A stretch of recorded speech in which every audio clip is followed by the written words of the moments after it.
Baja is such a place where many expats make it a permanent home. They make that choice, that lifestyle change, where they vacation, but then they're like, you know what, we're gonna stay. And all kinds of people, artists come here and are enjoying the waves, the breeze, the ionized air from the waves, and it just becomes like this relaxed life that they make for themselves. And one such person is what we're gonna talk to today. His name is Anh Pham, like being on point, but on Pham. And he's right here. How you doing, Anh? Good, how are you? So talk to me, my friend. You're obviously an artist because I see a lot of things here, from paintings to, I don't know if you make these too, but I see also boogie boards. Talk to me about your background. Yeah, I'm originally from San Diego, Del Mar, surfing Del Mar, Rancho Penasquitos area. And then the housing crisis kind of pushed me out about eight, 9 years ago down here. This ain't a bad place to be pushed to. Yeah, beautiful place. I fell in love with the people. The people are just so amazing. Just a different lifestyle. It's kind Wow. of, yeah. Well, when you were in the States, in San Diego, were you living this close to the beach? Yeah, but for a super high price. Right. You know, crowded streets, bad crime, bad neighbors, bad landlord, bad apartments. Now, what about here in Baja? Because people probably are looking at you and saying, like, we're worried about that in Baja. Like, Yeah, no, everyone's amazing here. We all, everyone gets along. I've never had problems down here. so do you have a background in, because I see here some boogie boards. Do you have a background in that before here, or is this something you're trying out? Being down here in Baja, surfing all the desert point breaks, all along, 2-3 day drive, and just seeing nobody but seals, you know, and whales and dolphins, I started to realize and appreciate nature. For instance, you know, people buy those little festival fans that, you know, they're plastic festival fans. Yeah. Well, here we turn palm leaves from my company Earth Fan into the most sturdiest fan you'll ever have. It's good for shade, good for wind. And so I started to slowly think about boogie boards and how can I make, using my little tools and creativity, how do you make an eco board? Last boogie board you'll ever buy. You kidding? Yeah, because what happens with the boogie boards you buy is the bottom peels away, water gets in it, you throw it in the landfill, buy a new one at Costco. Does it never deteriorate? No, it's just a piece of wood, and once you start surfing it, it's just a piece of wood. These are seaworthy. Oh yeah, this is the best. This is the best wave, the fastest wave you'll ever go on. No way. Boom! Yeah, and also help people start thinking about more ecologically friendly. That's nice. Friendly things. Like if you throw this away, it's Right. It's something that's, yeah. you know, no chemicals, no plastic, right. no paint. It'll disintegrate into the earth. Yeah. As it would normally. It'll become compost. It's an Earth Fan. Right? Would you agree that being in an environment where you have nature just in front of you, as opposed to just man-made things like surrounded in a city, does that, you know, generate and also, like, you know, bring about more creativity, more inspiration? Would you agree or disagree with that? Oh yeah. You know, depression is real for everybody. You know, when I was feeling down, I just jump in the water, boogie board, surfboard, my stand-up paddle. It doesn't Aren't matter. you happier when you do that? You get the spirit of the sun, the wind. You have the eternal conflict of water smashing against earth. You have all these forces, and you're just in it. And by the time you get back, you're like, I'm not depressed anymore. Let's paint something. You know, you're normally surrounded just by cities, so you see all these man-made things, and you're just in the grind. Yeah. But any of those people, you know, in the rat race, put him in the middle of like this amazing nature setting, and what happens? It's like instant inspiration, right? Yeah. You think of different things than you normally don't every day. Yeah. I'd like to see some of your art. I see the boogie boards, but I understand you also paint. Is there something you want to show us, some of the paintings that you do? Yeah. Some of the art? Yeah, I'm a fine artist, but I also, I'm an airbrush artist by trade. What are the painting stroke, you know, techniques? This is an airbrush. It's all airbrush. All of it. All of it airbrush. It's a portrait of Carl Ekstrom, and these are called asymmetrical surfboards. And this is a picture of him surfing La Jolla or Solana Beach in 1974 with one of these asymmetrical boards. It's flatter on one side. So what's the purpose of an asymmetrical board? It helps with your turning, and it's a different technology. Does it take someone, you know, special adapting, or anyone who surfs can transition to one of these? I would say medium to expert people. But like this other board I painted, it'd probably be something your style. It's a longboard. Hey, that one was a nice style too. I like it. Yeah, Well, I mean, yeah. I'm talking about the painting. I don't know how to surf, so I Yeah. don't have a style surf-wise. Yeah, so, you know. So all these, you airbrush them, you paintbrush them? Yeah, this is just the top. It's going to have wax on it, so I just kind of am painting it right now. But pretty soon it'll be ready to ride. No one wanted, and I know how to repair my own surfboard, so I peeled off the old fiberglass, put new fiberglass, sanded it, and painted it. It's really famous here in Baja. You'll see houses with outdoor showers. Okay. You know, big longboards, and they turn them into showers really? and stuff. So yeah, yeah. However, I can. So are you planning on selling this one? This was my actual surfboard, but I've Oh, painted. it's for you. Yeah, I painted lots of surfboards around here, and So what type of board is? Forgive me, I'm really ignorant in regards to surfboard. So what kind of surfboard is this? What would you call this? this is an 8-foot longboard. It's a longboard. More board means it's easier to stand on. Okay. Do you know how to surf like in big waves and everything, all that good stuff? Yeah, we get really big waves here. Really? I take my stand-up paddleboard out there when it comes 20 foot and bigger. Oh, really? The spot only breaks like 15, 20 foot, and but it's perfect. Yeah, I even broke one of my surfboards. Oh, no, so, yeah, really? Yeah. So yeah, I paddled out here on a 25 foot day. About my 5th wave, the mama wave came Yeah. and said, "Nope."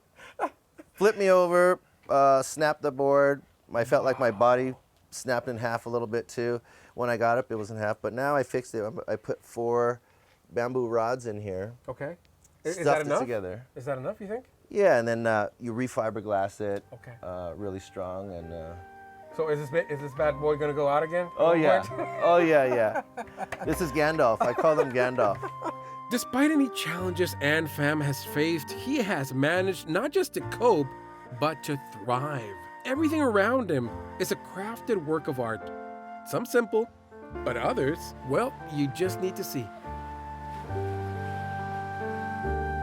Yep, no CGI or visual effects here. That's the real sand he's working with. For Mr. Pham, the earth is his canvas, and we get to witness it.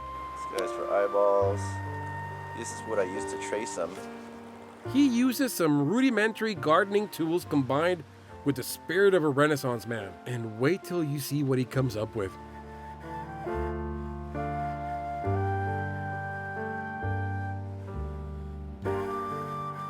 He actually has to wait for the tide to be out to do this, and he only has a few hours to make his masterpiece. Later, the tide comes back and erases it all, leaving only a photo or a time lapse for us to enjoy.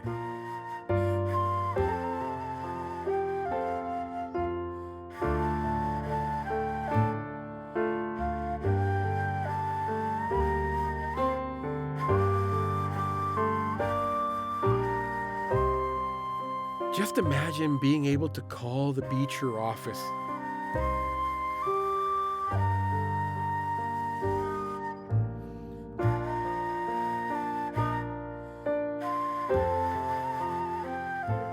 Hey folks, quick interruption, travel tip right now. When you cross to Mexico, your insurance does not cover you when you drive down. So one of the people you can call are the guys from Baja Bound Insurance. They're a new sponsor of the show, but we've known them for over 10 years. Even before they were our sponsors, we were using them when we're crossing south for our vehicles. They even got us out of trouble when we got into a little fender bender for crossing south for reals. This is no joke. So use them, Baja Bound Insurance. We're giving them a shout out. Hope you use them and hope they help you too. Right on, so you're gonna show us some of your artwork, right? Yeah, welcome to my Please studio. join me, my friend. Join me. Thank you. Thank you so much. All right. Oh wow, this is where the magic happens, eh? What technique is that? Is it also airbrush? Yeah, it's an airbrush. It's a special paint that turns green to gold when you move around.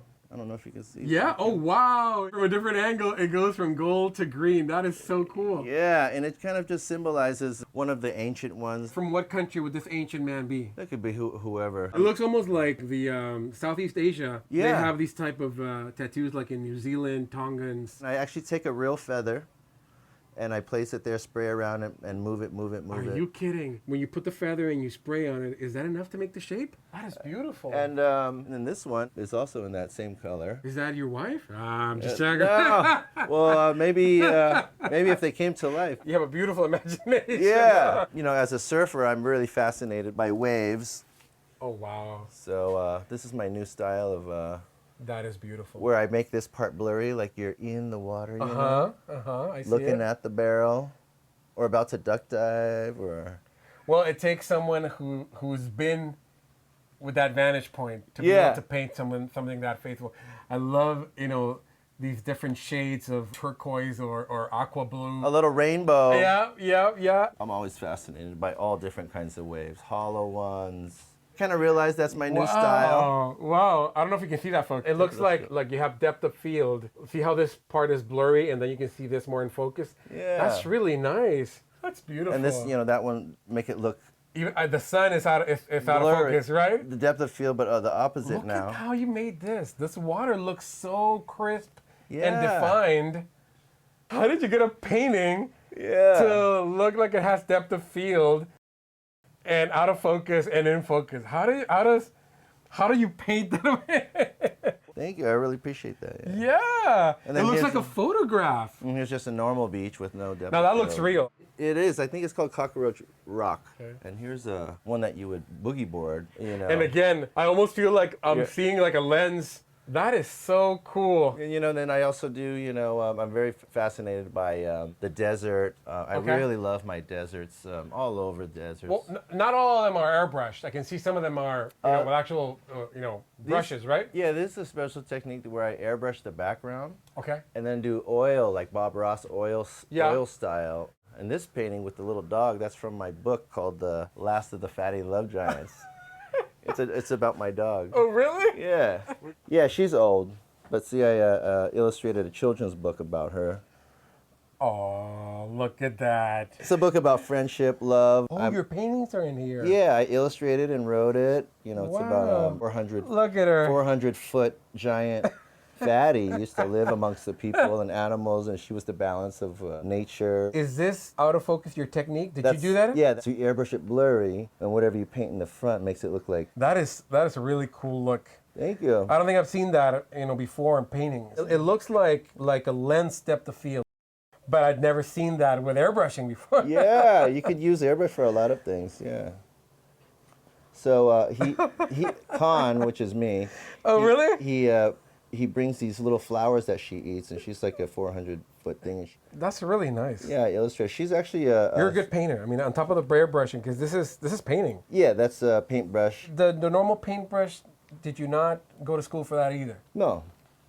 How does someone who not go to school like make that kind of detail? Trial and error, and the shading. Just hair is probably not that easy to do, especially with all the different colors. So me and her are a therapy animal team with Love on a Leash in San Diego. You take her to help people with hospitals, schools, kids reading programs. Well, she's retired now, but hospitals, adult daycares that make people feel better, and even colleges when they have their finals. Yeah, we'll go in there to lower the stress. Lower their stress, the furry, fluffy day, and so this book kind of inspired me to make a book about her, how she heals the earth. He has to find her. She follows him. They become best friends. You see on here, paddleboarding. Wherever she goes, the animals follow her. I guess it's her Precambrian explosion. Yeah, Precambrian. Yeah. I don't want to give the story away, but everyone cries. So. Oh yeah. It looks like a very nice bedtime storybook for kids. For sure. And this is my little card that comes with it, and on there you can scan it. It gives you an e-book, and I narrated an audio book for the kids. Remember back in the day, in the 80s, we'd get a tape with our book, cassette tape, and you push play. Yeah. When you hear the beep, you turn the page. This is the same book, yeah. Let me take a picture of that. That's going to be nice. Yeah. First time I narrated, written, or illustrated a book.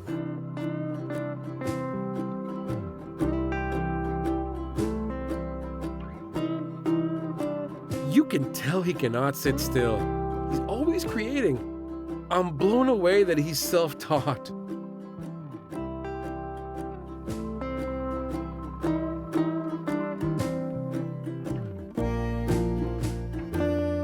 These are all my famous female DJs. They're all just world famous DJs that I'm really moved by that music, you know. Yeah. This is Tara Brooks from Los Angeles. This is Charlotte DeWitt from Ukraine. Oh, I see you have some Asian string instruments. Yeah, my Vietnamese culture is still a big part of my life. I speak my language, I cook my food. You speak Vietnamese? Oh yeah, I speak... You want to say something to the audience? Xin cảm ơn quý vị, cảm ơn nhiều. What he said. Hey, you watching this show. I'm glad you liked the video. Now, if you could please like the video and subscribe, share it with your friends, turn on notifications. It really helps a lot. If you like Baja, if you like what you're doing, if you want us to make more videos, please help us. Thank you. Enjoy Baja. Crossing south, crossing south, crossing south.